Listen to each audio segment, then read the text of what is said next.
Hello दोस्तों, आप सभी का एक बार फिर से बहुत बहुत स्वागत है दर्पण ऑनलाइन क्लासेस पर। दोस्तों, आज की इस कंपाउंड इंटरेस्ट के लेक्चर में आप सभी को ये सिखाया जाएगा कि कैसे कंपाउंड इंटरेस्ट को बिना किसी भी फार्मूले की सहायता से ज्ञात किया जा सकता है। कंपाउंड इंटरेस्ट का पूरा लेक्चर, पूरा जितना कंपाउंड इंटरेस्ट का क्वेश्चन होता है, हर टाइप के क्वेश्चन को हम लोग कंप्लीट करेंगे, वो भी बिना फार्मूले के। चलिए देखते हैं कंपाउंड इंटरेस्ट के बारे में कि कंपाउंड इंटरेस्ट होता क्या है।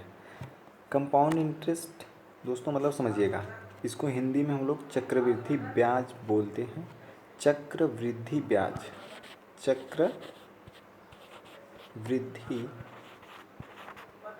चक्रवृद्धि ब्याज है ना। अब देखिएगा, चक्रवृद्धि ब्याज का अर्थ हमको समझना बहुत ज़रूरी है। अगर चक्रवृद्धि ब्याज को अगर आप लोग अर्थ इसका समझ गए, सभी बच्चे अगर अर्थ समझ गए चक्रवृद्धि ब्याज का, तो सारा चैप्टर कंप्लीट कर ले जाएंगे। बहुत से लोगों को चक्रवृद्धि ब्याज में लगता है कि चक्रवृद्धि ब्याज बहुत हार्ड है, लेकिन नहीं, ऐसा नहीं है। चक्रवृद्धि ब्याज से सरल चैप्टर कोई है ही नहीं, है ना। चलिए देखते हैं चक्रवृद्धि ब्याज का अर्थ क्या था। अब देखिए, चक्र मतलब यह दो शब्दों से मिलकर बना हुआ है, चक्र और वृद्धि। चक्र मतलब होता है चक्कर, चक्र मतलब चक्कर, वृद्धि मतलब बढ़त, है ना। मतलब हर चक्कर में जो बढ़त होती है उसको चक्रवृद्धि ब्याज करते हैं। मतलब हमारा जैसे मान लीजिए 1 साल का जो ब्याज मिलेगा उस पर भी ब्याज लगने को ही चक्रवृद्धि ब्याज कहा जाता है। मतलब सीधे सीधे है, ब्याज पर ब्याज लगना, ब्याज पर ब्याज लगने को ही हम लोग क्या बोलते हैं, चक्रवृद्धि ब्याज बोलते हैं।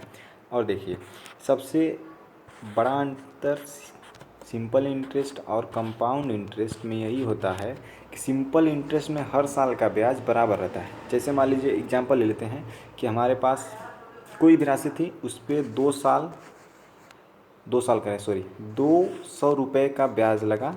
ठीक है, 1 साल का ब्याज 200 रुपये लगा, तो दूसरे साल भी ब्याज 200 ही लगेगा, तीसरे साल भी ब्याज 200 ही लगेगा, और चौथे साल भी ब्याज 200 लगेगा। मतलब है कि साधारण ब्याज में हर वर्ष ब्याज बराबर रहता है, और चक्रवृद्धि ब्याज में हर वर्ष ब्याज पर ब्याज लगता है। अगर 1 साल का ब्याज 200 रुपया है तो दूसरे साल का ब्याज 200, इस रुपए में कुछ और रुपया ऐड होगा ब्याज के रूप में। तो ये सबसे बड़ा अंतर है चक्रवृद्धि ब्याज और कंपाउंड इंटरेस्ट, चक्रवृद्धि ब्याज और सिंपल इंटरेस्ट में। ठीक है, तो यहाँ तक क्लियर सबको बात। चलिए, ये तो रहा थोड़ा सा उसके बारे में। अब बात करते हैं क्वेश्चन को कैसे सॉल्व करते हैं। जैसे एग्जाम्पल के रूप में अगर समझाएं, जैसे अगर कोई राशि ले लेते हैं, मान लीजिए हमारे पास। अब देखिए, इसकी थोड़ा सा क्वेश्चन को सॉल्व करने के तरीके होते हैं, उसकी लैंग्वेज को भी हमको समझना बहुत ज़रूरी होता है। जैसे मान लीजिए अगर वो बोलेगा क्वेश्चन कि किसी ने बैंक से उधार लिया या बैंक में जमा किया, तो उस धन को हम लोग क्या बोलते हैं, उस धन को मूलधन बोला जाता है ना। यह क्वेश्चन में आपको पकड़ने की ज़रूरत है। तो उसको हम लोग मूलधन बोलते हैं, ठीक है, जो बैंक में जमा करते हैं या फिर बैंक से उधार लेते हैं। ठीक, अब देखिए, जो इस मूलधन पे बढ़ी हुई राशि मिलती है, जो मूलधन, मान लीजिए हम किसी बैंक में गए, पैसा जमा किए, और उस राशि पर कोई एक्स्ट्रा राशि मिलती है, एक्स्ट्रा वैल्यू या एक्स्ट्रा राशि या धन कह ले, तो अगर एक्स्ट्रा धन हमको मिलता है तो उसको हम लोग ब्याज कहते हैं। ठीक है, उसको हम लोग क्या बोलते हैं, ब्याज बोला जाता है। अब देखिए, अगर ब्याज के साथ साथ मूलधन को जोड़ दिया जाता है तो उसको हम लोग मिश्र धन कहते हैं। इतना बयान क्लियर है, कोई डाउट नहीं होना चाहिए यहाँ तक। ठीक है, चलते हैं आगे। यहाँ तक तो क्लियर है सबको। अब देखिए, किसे ज्ञात करते हैं। अगर मान लीजिए हमारे पास 2000 रुपये हैं, ठीक है, 10% ब्याज की दर से 2 साल का ब्याज हमको निकालना है। 10% ब्याज की दर से 2 साल का ब्याज हमको निकालना है। ठीक है, बिल्कुल सरल तरीके से करेंगे। देखिए 2,000 रुपये का 10%, 2,000 रुपये का 10% एक साल के लिए अगर निकालते हैं, एक साल के लिए, तो डबल जीरो से जीरो कट जाएगा, कितना आ गया हमारा 200 रुपये। ठीक है, ये तो 200 रुपये हो गया अगर सिंपल इंटरेस्ट की बात करें। और हाँ दोस्तों, एक बात और, सिंपल इंटरेस्ट और कंपाउंड इंटरेस्ट एक साल के लिए बराबर होते हैं। एक साल का सिंपल इंटरेस्ट और एक साल का कंपाउंड इंटरेस्ट आपस में बराबर होता है। ठीक है, तो यहाँ तक बात क्लियर है। अब देखिए क्या करना है। जैसे मान लीजिए ये 200 रुपया हमारा क्या आ गया, ब्याज आ गया। अब चक्रवृद्धि ब्याज का अर्थ है ये होता है कि ब्याज पर ब्याज लगेगा। ठीक है, तो ये 200 रुपये जब ब्याज आ गया तो हमको ब्याज पे ही ब्याज चाहिए दूसरे साल के लिए। तो यहाँ पे क्या लिखेंगे, 200 रुपया इंटू 200 का 10%, 200 का 10% निकाल लेते हैं। डबल जीरो से डबल जीरो कट जाएगा, कितना आ गया 20 रुपये। दूसरे साल के लिए ब्याज है, लेकिन दूसरे साल के लिए ब्याज जब 20 रुपये लगेगा तो ये वाली जो ऊपर वाली राशि थी, ब्याज पर ब्याज लग रहा है। तो ब्याज पहले साल का 200 रुपया था और दूसरे साल का ब्याज, हमको ब्याज पे 20 रुपये एक्स्ट्रा मिला, तो टोटल दूसरे साल के ब्याज कितना हो गया 220 रुपया। ठीक है, तो एक साल का ब्याज इतना है, दूसरे साल का ब्याज इतना है, तो कुल ब्याज मिला के कितना हो जाएगा, इसको और इसको जोड़ देंगे, 200 और 220 को जोड़ देंगे तो कितना आ जाता है हमारा 420। ठीक है दोस्तों, यहाँ तक क्लियर, किसी को डाउट, कोई डाउट नहीं होना चाहिए। तो बस इतना समझिएगा, चक्रवृद्धि ब्याज मतलब हर साल ब्याज पे ब्याज लगेगा।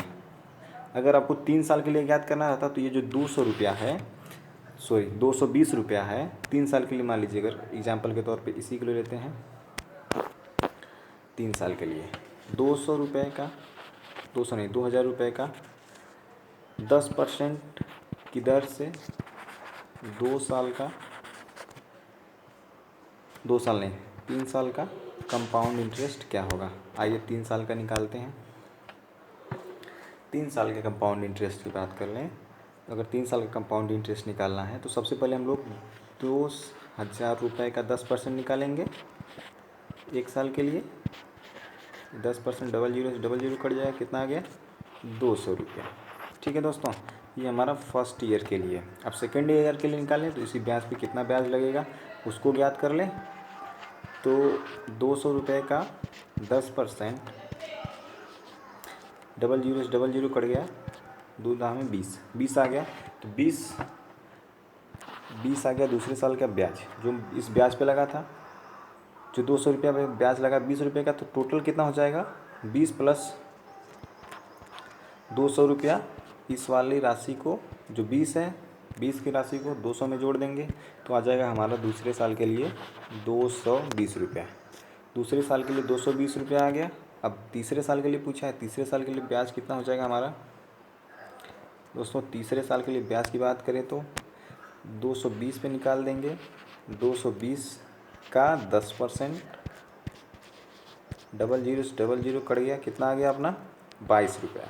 ठीक है, अब देखिए दोस्तों, दूसरे साल था 20 रुपया बढ़ा था ब्याज, तीसरे साल बढ़ गया अपना 22 रुपया ब्याज, तो टोटल मिला कितना हो जाएगा 220 और प्लस 22 हो जाएगा अपना 242, 242 रुपये। ठीक है, तीसरे साल का ब्याज आ गया अपना 42 रुपये। अगर तीनों साल का ब्याज बोलता है तो फर्स्ट ईयर का ब्याज, सेकेंड ईयर का ब्याज और थर्ड ईयर का ब्याज, तीनों को जोड़ के हम लोग निकाल लेंगे 3 साल का ब्याज।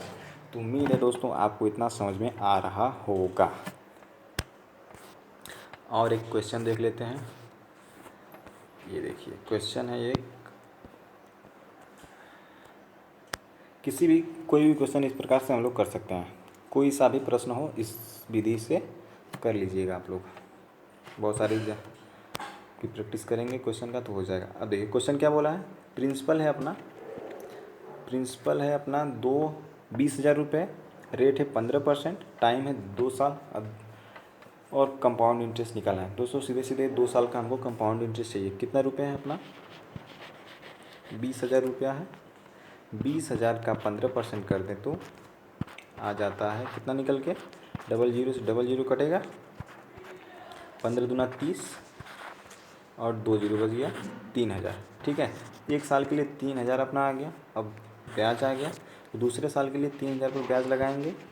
दूसरे साल के लिए 3,000 का 15% कितना हो जाएगा, डबल जीरो कट जाएगा, 15 तियाँ 45, तो आ गया अपना 450। 450 किस पे लगा ब्याज, 3,000 पर। तो दूसरे साल का ब्याज कितना हो जाएगा,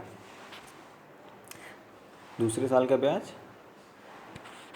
3,450 रुपये, क्योंकि इस राशि को 3,000 को और 450 में जोड़ेंगे तो ये अपना दूसरे साल का ब्याज निकल के आएगा। दूसरे साल का ब्याज ये आ गया दोस्तों। तो अब ये सवाल पूछा है 2 सालों का ब्याज कितना होगा, तो 2 सालों का ब्याज पहला वाला ब्याज और दूसरा वाला ब्याज को जोड़ देंगे तो आ जाएगा अपना आंसर। कितना आ जाएगा, 3,000 और 3,450 जोड़ेंगे तो 6,450 रुपया आ जाएगा। ठीक है दोस्तों, ये रही बात साधारण ब्याज और चक्रवृद्धि ब्याज को हम लोग कैसे निकाल सकते हैं, चक्रवृद्धि ब्याज को कैसे बिना फार्मूलों के निकाला जा सकता है। दोस्तों इसके कई सारे मेथड्स हैं, एक रेशियो मेथड है, रेशियो मेथड भी बता देंगे आपको। पहले ये वाला सीख लीजिए क्योंकि ये वाला बहुत ही आसान होता है। ठीक है, चलिए, थैंक यू।